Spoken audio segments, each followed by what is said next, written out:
It is a late video. I do apologize. I haven't had time to really do much of anything when it comes to just doing daily stuff. So since there's a little bit of a time restraint on the Super Bowl, we're kind of getting around to getting to that game. I was kind of late on doing a vid today, so I do apologize. We have a few things that we definitely need to talk about today when it comes to just the team in general.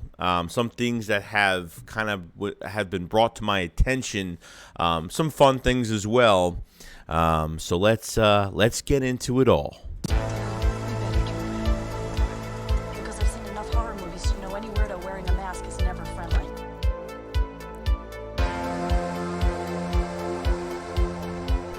Yo, what is going on, guys? Hope everyone's having a fantastic day today. So we're going to go over some news of the Philadelphia Eagles, which is very interesting.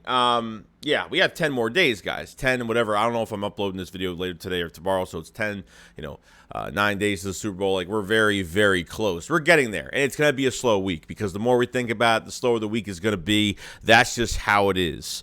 There's some news that came out that was really funny. To know that Jonathan Gannon, man, like, what kind of person is Jonathan Gannon? Is he a fiery type guy? There was video that came out. I can't play it because I don't want to get copyrighted for it, but there was video that came out where this was on the day of the NFC Championship game. And Jonathan Gannon, was in his SUV, and I don't know, I guess Eagles fans knew it was him, I guess, put the camera towards him, and Gannon turns to the Eagles fans. I think this was right before the game. I think earlier, probably people were trying to park for the tail. I mean, I don't know when this was. Maybe it was during the week. They said it was before the NFC Championship game, so I don't know if it was game day or if it was during the week before game day. I don't know. But Gannon turns to the Eagles fans and says, we're going to effing gut these guys. Like, in a real mean, like crazy way, in a fiery type way, which I really love. Of what Gannon would actually be like, behind the microphone, behind the professionalism of being on the podium. And I just feel like this guy's got like Jim Schwartz was always like very blunt with his press conferences, and then watching Gannon here, it was just like, I loved it. I absolutely loved it. I mean, it shows he's a fiery type dude, and this is who he is. Maybe we're not seeing like the full focal point of what this coach is all about, and hopefully we'll see more of that, after, if we win the Super Bowl. So that would be fantastic, and I just thought that was funny because, like, it's funny how this news came out now. It didn't come out a while ago. Like, why wouldn't it come out last week, which is kind of weird. How this news would never surface. But, hey, Jonathan Gannon looks like he's staying with the Philadelphia Eagles. Hasn't been official yet that he's staying, but after the game against the 49ers, he did mention in an interview that he's like, I'm not going anywhere. I don't care what happens. I ain't going nowhere. So I guess having the head coaching job and really not having that much interest from a lot of teams is probably, where is he going to go? You know what I mean? I don't think he wants to be a defensive coordinator anywhere else, especially after the if you can't get a head coaching job, I don't think he wants to be a defensive coordinator anywhere else because of just the atmosphere of what Eagles football, Eagles playoff football is, the atmosphere of that, and just this team in general, and being close with Nick and Nick having his back all year, the past couple years, I think is really important too. So Jonathan Gannon shows some of his character, and I love it. I swear to God, dude, like, I don't hear about KC all week. It's like Eagles. It's Eagles.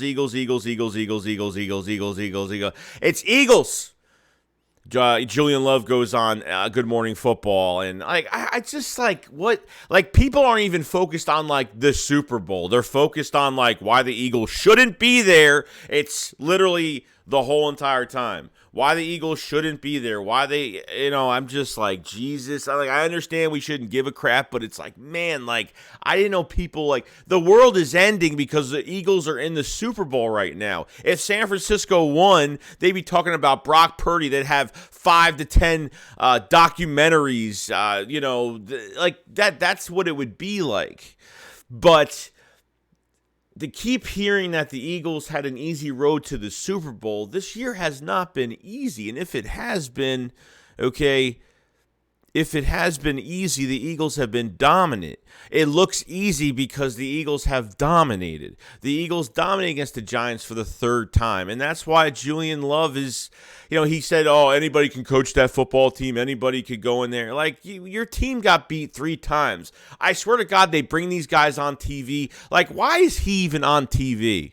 Like, why? Like, his team is not, like, I've never even seen him talk on television before, ever. Like, it's just, you know what I mean? Like, I feel like, oh, we need to bring somebody on a show to take shots at the Eagles. Like, every single person around every single network that the NFL owns, they always got to bring somebody on that can take shots at the Eagles. I understand we shouldn't care, but it's just like, I feel like they're not even focusing on this matchup between the Chiefs and the Eagles in the Super Bowl. It's Eagles had the easy road. Eagles going to got there. Jalen Hurts doesn't know how to lead. You know what I mean? Like, Chris Sims, like, kind of broke down and told the truth. Yeah, he's good. Chris Sims finally, after all this time, broke down, the other day. Oh, Hurts is, I was wrong about Jalen Hurts. I was wrong, and he wasn't even happy after the NFC Championship game. He's still hungry. He's still, like, no crap, dude. Like, this isn't over. Just because you get to a Super Bowl doesn't mean that you sit back comfortable now and enjoy yourself. Like, you got to win this game as well. The Eagles are looking to get their second ring, okay? So, I honestly am happy that I'm actually happy that they've been doing this, because all it's doing is giving the Eagles bulletin board material. All the things that are said outside of the game in general about the Eagles. I haven't heard one thing about KC other than that game. Other than both these conference games were rigged. I haven't heard a damn thing on KC. Nothing. I haven't heard somebody talking crap about KC. Nothing. Nothing about KC. It's like the Eagles all week. All week. That's all I've been hearing about just this team. Not about the matchup, just about how they shouldn't have gotten there. Like, that's all I've been hearing. And it's just like, man, like it's done. It's over with. Like, nobody wanted this team to be here. Nobody did. And what a fairy tale story it's going to be when Jalen Hurts rolls into Arizona. And and being a second-year full starter and winning a Super Bowl within a second, that's just insane. And it's not just him; it's his whole entire team. It's his coaching staff. There's so much more that goes into it. But I'm proud. It's not easy to win games in this league. You know what I mean? Like, the Eagles will be representing the NFC. They'll be representing the NFC East, the best division in football. Okay, because it was a really good division this year. And a very competitive division this year, which we haven't had in a long time. But when I don't hear about KC and I hear about the Eagles every day and how they shouldn't have gotten there, like they made it look easy, guys. The Eagles made it look easy to get there because they're dominant, because they face the Giants at home. Okay, they faced the Giants at home for the third time, which everyone thought it was going to be a close game, and the Giants were overlooked because what they did to the Vikings in the playoffs. And this team was way different than the Vikings. That Vikings defense was not like the Eagles defense at all. They kind of hyped it up a little too much. And then Eagles versus San Francisco and Brock Purdy and that whole entire story. And they were more physical. Like, the Eagles took the challenge. Like, you're going to walk into our house and do this. Like, I'm not over this crap yet. Like, I'm just not. It's just, like, it's ridiculous at this point. But, and they pushed them around. They beat them up physically and mentally. And they took both of that. They literally knocked out 2 of their quarterbacks. They put them in body bags. Simple as that. It was not a non-contact injury. Like, they literally physically took both of their quarterbacks out, and they were done. I watched the mic'd up moments from the 49ers game. They were so dead in the water by even the third quarter. They were dead in the water. They had no answers. Their guys were lazy on the sideline. They looked like they had no energy. They had no purpose. Like, they gave up. Like, George Kittle was like trying to talk to everybody. Like, that team was mentally done. Just mentally finished, and they were complaining about, Purdy not being able to play. So it is what it is, man. He got himself hurt. He stood in the pocket. The 49ers don't do their homework on the Eagles' defensive line. That's their problem, and the Eagles were dominant. The Eagles made it look easy because they were dominant. And that is the truth. So you have these stupid idiots that go on, Good Morning Football or whatever, or guests on these NFL shows, like guys that are irrelevant. All these guys are doing are just feeding us. We're being fed and fed and fed and fed. And it's only going to help us in the Super Bowl. All this talk is only going to help us in the Super Bowl. Okay? Just the truth. The more people that are coming out and they say all this stuff and they try to make themselves look good on TV, and the Eagles have scored like 70 or more points against the Giants, okay, in 3 games. Okay. So Julian Love has really no time to talk about anything when it comes to the Philadelphia Eagles. Nothing at all.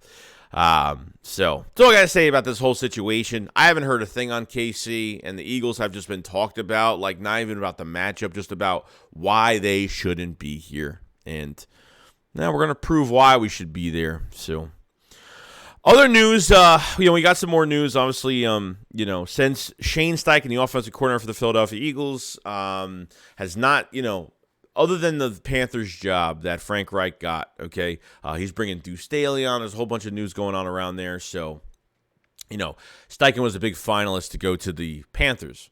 Now the Colts head coaching job is open, which is still, there hasn't been an official meeting from Steichen to go over there yet.